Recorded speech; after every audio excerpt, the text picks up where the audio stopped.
Hello friends, welcome to my channel Guidance Guru. My name is Harpriya Das and today I will discuss about the part 2 topic of the chapter 1 of microeconomics.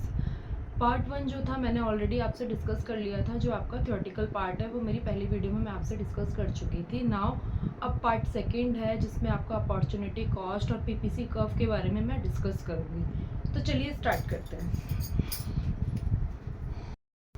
तो first topic है आपका opportunity cost.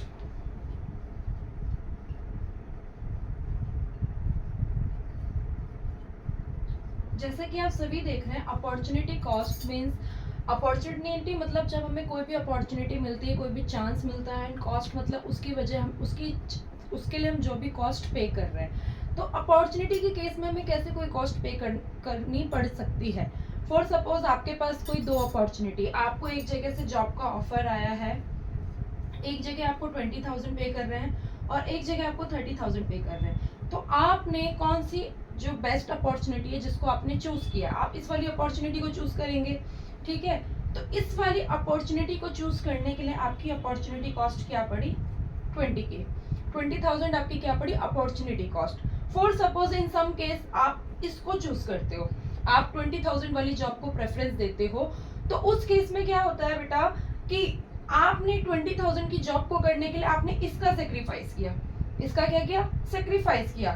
तो इसके लिए opportunity cost क्या होगी, इसके लिए आपकी अपॉर्चुनिटी कॉस्ट क्या होगी, 30K वाली जो जॉब होगी वो आपकी क्या होगी, अपॉर्चुनिटी कॉस्ट होगी।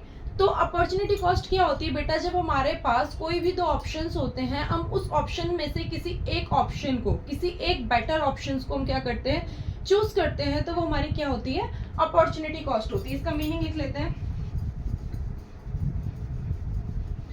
इसका मीनिंग क्या होगा, टू चूज या to select best option from another option. दूसरे ऑप्शन में से हम किसी एक बेस्ट ऑप्शन को क्या करते हैं, सेलेक्ट करते हैं, चूज करते हैं, वो आपका क्या होता है, अपॉर्चुनिटी कॉस्ट होता है। अब बात करते हैं कि अपॉर्चुनिटी कॉस्ट का यहाँ माइक्रो इकोनॉमी में क्या नीड है। प्रोडक्ट के केस में अपॉर्चुनिटी का क्या मतलब है, अपॉर्चुनिटी कॉस्ट का क्या मतलब है। तो बेटा आपको पता है कि हमारे पास लिमिटेड रिसोर्सेज होते हैं, हमारे पास लिमिटेड रिसोर्सेज होते हैं और कई बार हमें उस रिसोर्सेज से बहुत सारे अल्टरनेट यूज करने पड़ सकते हैं, मतलब सेम रिसोर्सेज से हमें बहुत सारी चीजें बनानी पड़ सकती है। फॉर एग्जाम्पल हमारे पास क्या है, पोटैटो है। अब उस पोटैटो का यूज हम चिप्स बनाने के लिए भी करते हैं, फ्रेंच फ्राइज बनाने के लिए भी करते हैं, और भी कई चीजों को बनाने के लिए हम क्या करते हैं, पोटैटो का यूज करते हैं। तो अब हमारे पास सपोज 20 kg क्या है, पोटैटो है।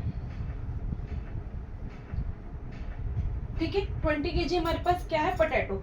अब इस पोटैटो से हम सपोज करो दो चीज बनाते हैं। पहला, हमने या तो 20 kg हम क्या बना ले, चिप्स बना ले, या हम 0 kg क्या बनाए, फ्राइज। ठीक है, अब दूसरा ऑप्शन क्या हो सकता है, हम 19 kg चिप्स बनाए और 1 kg हम ये बनाए। ऐसे कर करके हमारे पास क्या है, हमारे पास लिमिटेड है रिसोर्स, हमारे पास क्या है, लिमिटेड है। लिमिटेड रिसोर्स से ही हमें अपने प्रोडक्ट को क्या मैनेज करना पड़ता है, मैनेज करना पड़ता है। तो अब यहाँ पे हमें चूज करना पड़ रहा है ना, हमें एक को प्रेफरेंस देनी पड़ रही है और दूसरे को सेक्रीफाइस करना पड़ रहा है। तो वही आपका क्या होता है, अपॉर्चुनिटी कॉस्ट होता है। इसलिए हम इसके बारे में आपका माइक्रो इकोनॉमी में पढ़ते हैं, और इस चीज को जो डिसाइड करता है वो कौन करता है, आपका PPC, production possibility curve.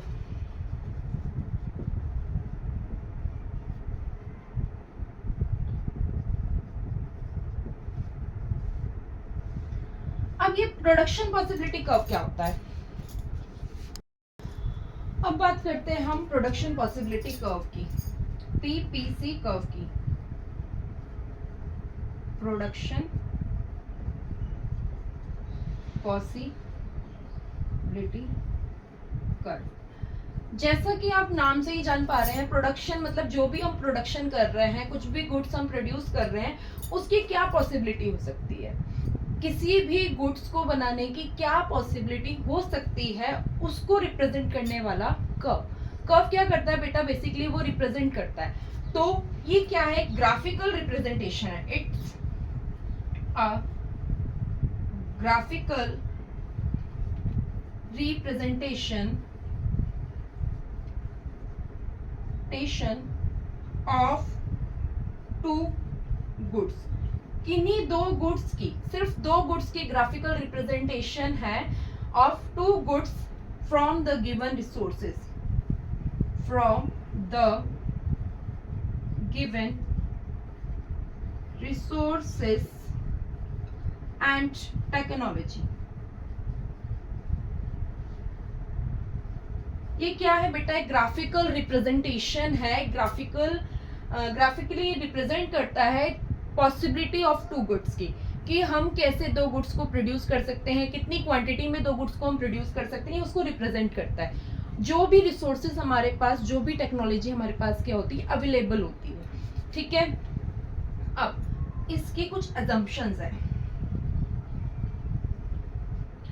Obviously जब हम कर्व की बात करते हैं या किसी भी रिप्रेजेंटेशन की बात करते हैं तो उसकी कुछ अजम्पशन होगी, ठीक है। फर्स्ट इसमें क्या होता है बेटा, रिसोर्सेज हमारे क्या होते हैं, लिमिटेड होते हैं। रिसोर्सेज क्या होते हैं, लिमिटेड होते हैं। टेक्नोलॉजी क्या होती है, कांस्टेंट होती है। टेक्नोलॉजी क्या होती है आपकी, कांस्टेंट होती है, मतलब कोई भी एक ही टेक्नोलॉजी का आप यूज करोगे, ठीक है। थर्ड होता है full utilization of resources. Full utilization of resources. Resources का पूरा यूटिलाइजेशन होना चाहिए आपका। ये इसकी क्या है हमारी क्या है, ये हमारी अजम्पशंस है, ये कुछ अजम्पशंस है हमारी इसकी पीपीसी कर्व की, जो हमें ध्यान में रखनी है। तो अब चलिए डिस्कस करते हैं पीपीसी कर्व होता क्या है। तो चलिए पीपीसी कर्व को डिस्कस करने से पहले हम इसका एक छोटा सा टेबल बनाते हैं। फॉर सपोज हम पोटैटो का एग्जांपल लेते हैं, हम पोटैटो का एग्जांपल लेते हैं। हमारे पास 20 kg ऑफ पोटैटो है और उससे हमें क्या बनाना है, चिप्स बनाना। आप कुछ और एग्जांपल भी ले सकते हो, ठीक है। आप कोकोआ पाउडर का भी ले सकते हो, लाइक उससे हमें चॉकलेट भी बनाना होता है, ब्राउनीज भी बनानी होती है, और भी कई आइटम्स बनाने होते हैं। हम अभी फिलहाल पोटैटो का एग्जांपल लेते हैं। पोटैटो से हमें चिप्स भी बनाने हैं और फ्राइज भी बनाने हैं, ठीक है। अब इसकी क्या पॉसिबिलिटी आपकी हो सकती है, तो सबसे पहले आपका ये आपका क्या है, पोटैटो है, उससे आपको चिप्स बनाना है, फ्राइज बनाना है, ओके।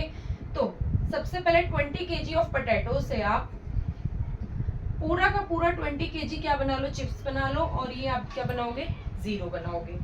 फिर 20 kg ऑफ पोटैटो से आपने 19 kg क्या बनाया, चिप्स बनाया, 1 kg आपने क्या बनाया, फ्राइज बनाया। फिर 20 kg पोटैटो से आपने 17 kg आपने ये बनाया, 3 kg। आप देख रहे हैं ना कि ये जो इनका टोटल है, इनका जो टोटल है वो किसके इक्वल होना चाहिए, टोटल रिसोर्सेज के इक्वल होना चाहिए। यानी हमारे पास ये कि पोटैटो क्या है, हमारा रिसोर्सेज, हमारे पास रिसोर्सेज इतने अवेलेबल है, ये फुली यूटिलाइज होनी चाहिए, यानी इन दोनों का टोटल इसके इक्वल आना चाहिए। इसका मतलब क्या है कि हम अपने जो रिसोर्सेज है उसको क्या कर रहे हैं, फुली यूटिलाइज कर रहे हैं। एक और एग्जांपल ले लेते हैं। फॉर सपोज 15 kg ये बनाया, 5 kg बनाया, ऐसे ही आप करके आप लास्ट में क्या कर सकते हो, 20 kg पोटैटो से आप 0 चिप्स बनाओ, 0 kg, और पूरा का पूरा 20 kg आप क्या बनाओगे, फ्राइज बनाओगे। क्लियर है। ये तो हुआ टेबल जो हमें ये रिप्रेजेंट कर रहा है कि हमने यहाँ पे रिसोर्सेज का फुली यूटिलाइज किया है। हम 20 kg ऑफ पोटैटो को पूरा का पूरा यूज कर रहे हैं, किसको बनाने के लिए, चिप्स और फ्राइज को बनाने के लिए। अगर हम बात करते हैं इसके कर्व की, अगर हम इसके कर्व की बात करते हैं तो आपका जो ये कर्व है, अगर मैं इसे रिप्रेजेंट करूं, फॉर सपोज यहाँ पे हमारे रिसोर्सेज आ जाएंगे, यहाँ पे हमारा क्या आ जाएगा, चिप्स आ जाएगा, यहाँ हमारे पास क्या आ जाएगा, फ्राइज आ जाएगा, ठीक है। तो जब 0 kg हम चिप्स को कर रहे थे तो 20 kg हम क्या कर रहे थे, इसको। ऐसे ही हमारा करते करते हमारा जो पीपीसी कर्व है वो आपका कैसे बनेगा, इस तरीके से बनेगा। कैसे बनेगा, ये कॉन्केव बनेगा आपका जो पीपीसी कर्व है, जो ये रिप्रेजेंट कर रहा है कि हमने यहाँ पे रिसोर्सेज को फुली यूटिलाइज किया है। एक रिसोर्सेज यहाँ पे ए, एक रिसोर्सेज यहाँ पे बी, एक रिसोर्सेज यहाँ पे सी। आप इसे चाहे तो मेजर करके बना के भी देख सकते हैं, मैंने डायरेक्टली ऐसे बना दिया है, आप चाहे तो मेजर करके भी बना के देख सकते हैं, ठीक है। तो ये जो होता है ये हमारा क्या होता है, पीपीसी कर्व होता है, प्रोडक्शन पॉसिबिलिटी कर्व होता है, जो ये बताता है कि किस प्रोडक्शन की कितनी पॉसिबिलिटी है। फॉर सपोज अगर हम 20 kg ऑफ चिप्स को प्रोड्यूस कर रहे हैं तो फ्राइज की पॉसिबिलिटी क्या है, 0। अगर हम 19 kg ऑफ इसको प्रोड्यूस कर रहे हैं तो इसकी पॉसिबिलिटी क्या है, 1। अगर हम 17 kg ऑफ प्रोड्यूस कर रहे हैं तो इसकी पॉसिबिलिटी क्या है, 3। अगर हम 15 kg कर रहे हैं प्रोड्यूस चिप्स तो फ्राइज की पॉसिबिलिटी क्या है, 5। क्लियर है। और अगर हम 0 kg चिप्स को प्रोड्यूस कर रहे हैं तो फ्राइज की पॉसिबिलिटी आपकी क्या है, पूरी 20। क्लियर है बेटा। ये पॉसिबिलिटी बताता है कि दो गुड्स को प्रोड्यूस करने की क्या क्या पॉसिबिलिटीज हो सकती हैं। अब इसके बाद अगर हम बात करें, फॉर सपोज पीपीसी कर्व हमारा इसके नीचे आता है, यहाँ पर बनता है, यहाँ आता है, तो ये आपका क्या होता है बेटा, इनएफिशिएंट होता है। और इससे ऊपर जाता है तो ये आपका अनअटेनेबल होता है। इट मीन्स कि किसी भी रीजन से आपकी प्रोडक्शन बहुत ही कम हुई है, किसी भी रीजन से प्रोडक्शन बहुत कम हुई है, कोई टेक्निकल इशू आ गया है, प्रोडक्शन की वेस्टेज हो गई है, तब आपका ये वाला पॉइंट बनेगा। और किसी भी रीजन से आपका प्रोडक्शन बहुत ज्यादा हो रहा है तो आपका पॉइंट ये बनेगा। तो इसको डिस्कस करते हैं।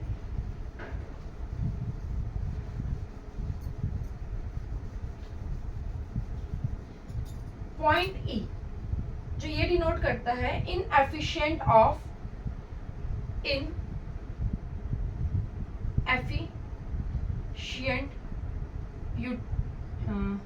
Utilisation of resources.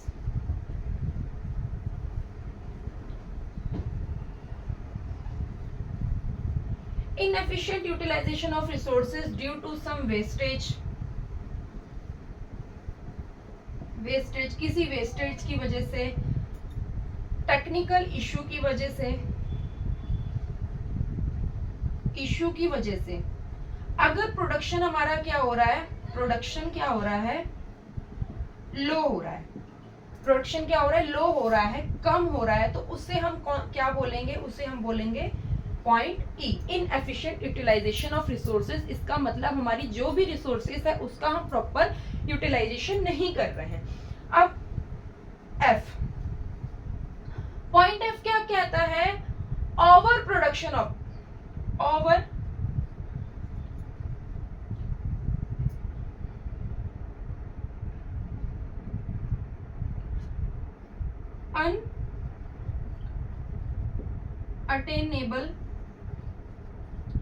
Unattainable combination.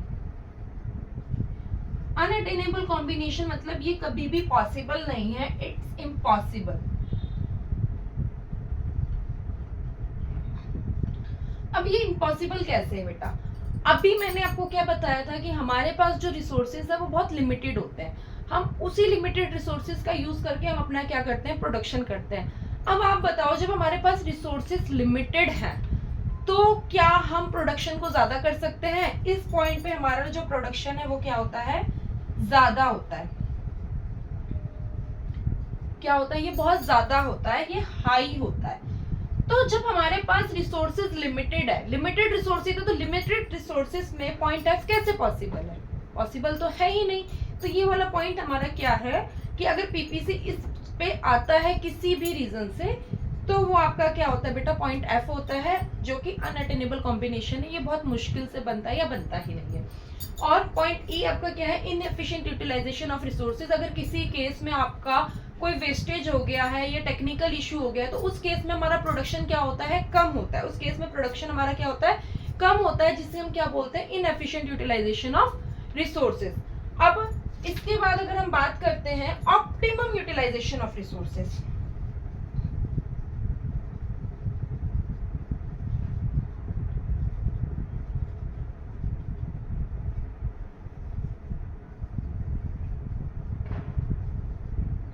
Optimum utilization resources आपका बेटा point A, point B, point C, point D, A B C D, ये जो पॉइंट है आपके बेटा ऑप्टिमम यूटिलाइजेशन ऑफ रिसोर्सेज है, इसका मतलब क्या है? Proper utilization of resources.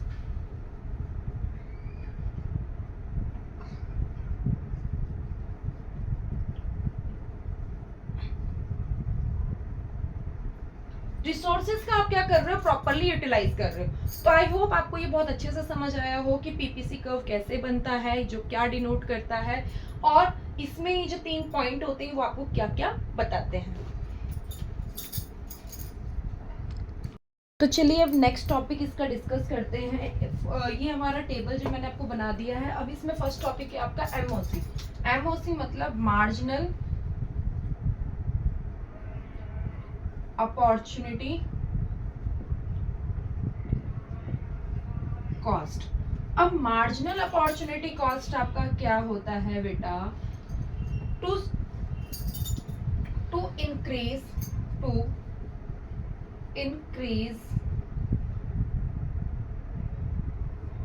One more unit of a commodity.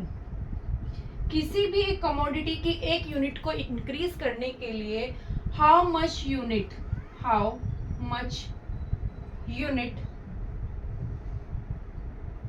of another commodity will be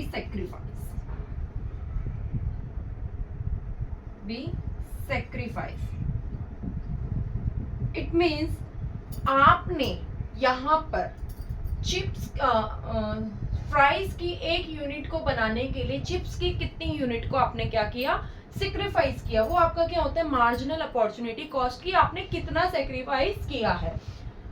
तो इसको यहाँ समझते हैं, जैसे कि आपने यहाँ पे फर्स्ट पॉइंट पे आपने कुछ सेक्रीफाइस किया, आपने अभी कुछ भी नहीं डिफरेंस आया है, आपने सीधा सीधा प्रोडक्शन किया है कि मैं तो पूरा का पूरा भाई चिप्स ही बनाऊंगी, पूरे 20 केजी में से मैं 20 के 20 केजी को चिप्स को ही प्रोड्यूस करूंगी। तो यहाँ आपका एमओसी कुछ भी नहीं होगा। फिर नेक्स्ट टर्म में आने पे आपने कितना सेक्रीफाइस किया? यहाँ से आपने 1 सेक्रीफाइस किया, तभी तो आपने फ्राइज की 1 मोर यूनिट बनाई। फिर नेक्स्ट आपने कितना सेक्रीफाइस किया? टोटल में से कितना सेक्रीफाइस किया? आपने 2 यूनिट को सेक्रीफाइस किया, तभी तो आप 2 यूनिट फ्राइज बना पा रहे हो। सेम ऐसी नेक्स्ट में आपने कितना सेक्रीफाइस किया? 5 सेक्रीफाइस किया। तो ये बता रहा है कि आपने टोटल कितनी यूनिट को सेक्रीफाइस किया है 1 मोर यूनिट बनाने के लिए ऑफ नेक्स्ट कमोडिटी। दूसरी कमोडिटी की एक और यूनिट को बनाने के लिए आपने कितना टोटल सेक्रीफाइस किया। अब बात करते हैं MRT, marginal rate of transformation. Marginal rate of transformation ये क्या बताता है बेटा? कि आपने बेसिकली क्या बताता है? रेशियो बताता है कि आपने कितना सेक्रीफाइस किया और कितना गेन किया। तो ये क्या बताता है? It's a ratio between sacrifice commodity, जिस कमोडिटी को आपने सेक्रीफाइस किया है, and the gaining commodity.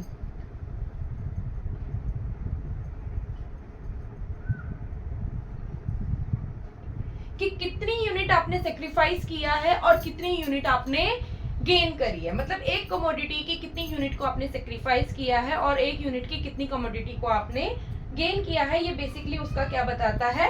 Ratio बताता है। एमआरटी का फॉर्मूला क्या होता है? चेंज इन यूनिट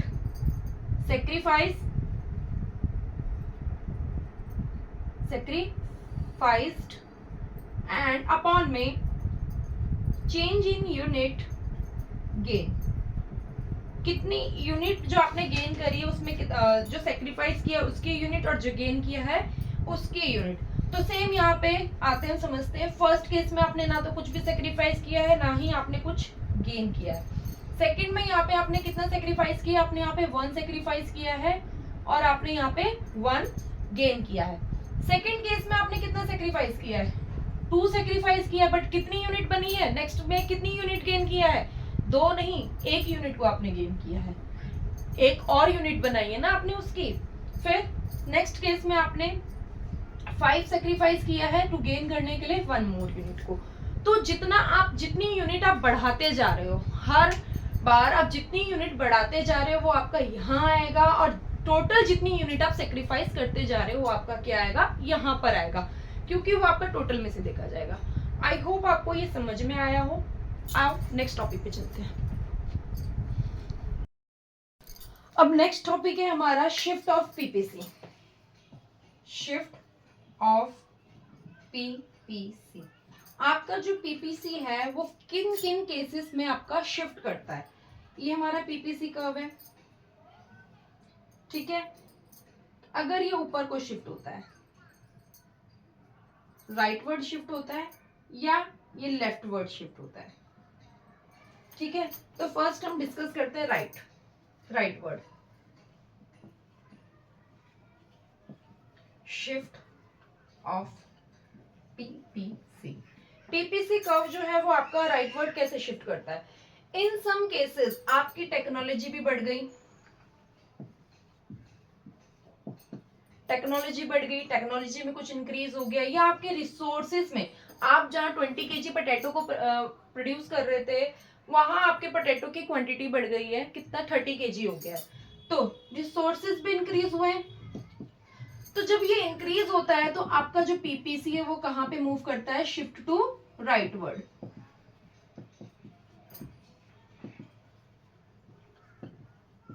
आपका पीपीसी कहां चला जाता है, राइटवर्ड चला जाता है, राइट साइड में मूव हो जाता है।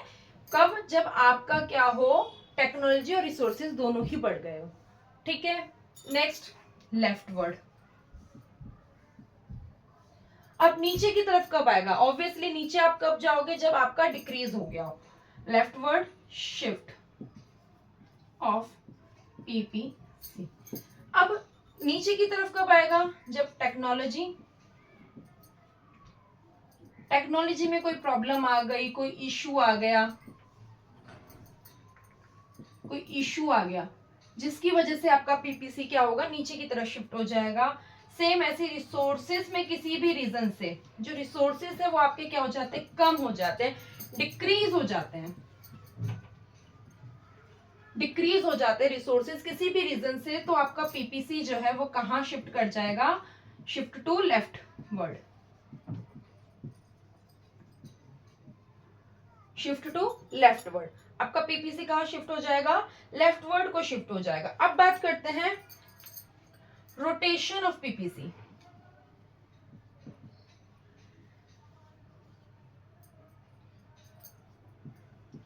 रोटेशन ऑफ पीपीसी, अब पीपीसी रोटेट कब करेगा, तो पीपीसी, अब नेक्स्ट टॉपिक हम डिस्कस करते हैं इसी में, rotation of PPC.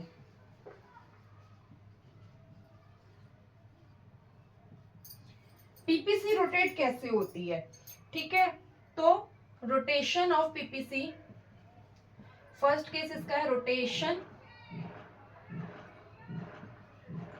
On commodity x.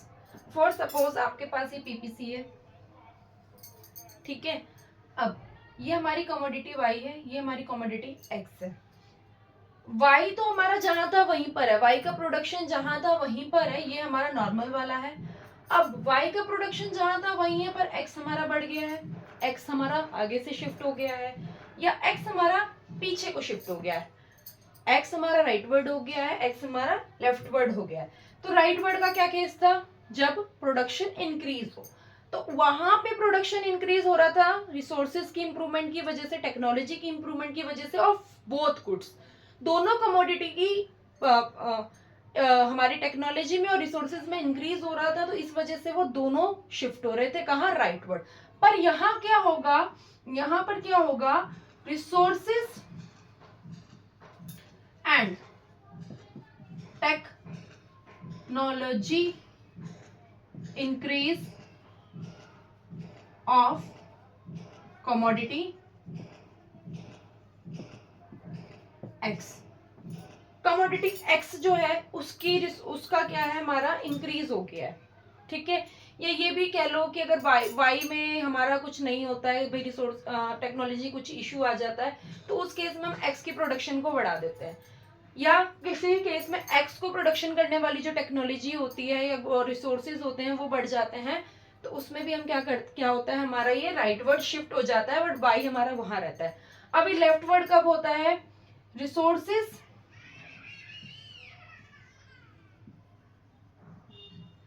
And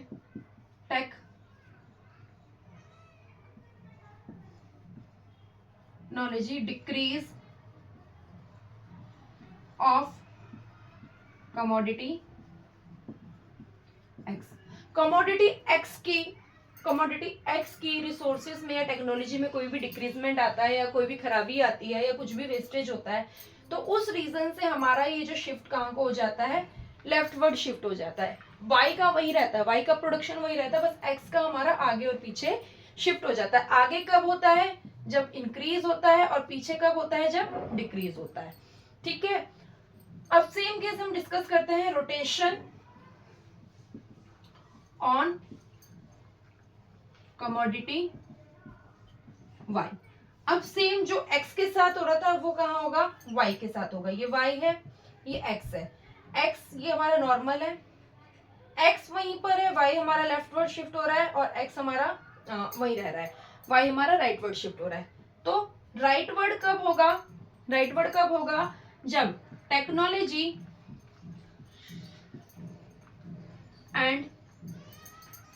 and resources में क्या होगा? इंक्रीमेंट होगा, इंक्रीज होगी ऑफ कमोडिटी वाई। वाई की कमोडिटी को बनाने के लिए, गुड्स वाई को बनाने के लिए उसकी टेक्नोलॉजी और रिसोर्सेज में इंक्रीज होगा, तो उस केस में हमारा ये जो है वाई वाला राइटवर्ड में ओनली वाई वाला कहाँ को रोटेट हो जाएगा? राइट साइड रोटेट हो जाएगा। लेफ्ट साइड कब होगा? जब ये डिक्रीज होगा।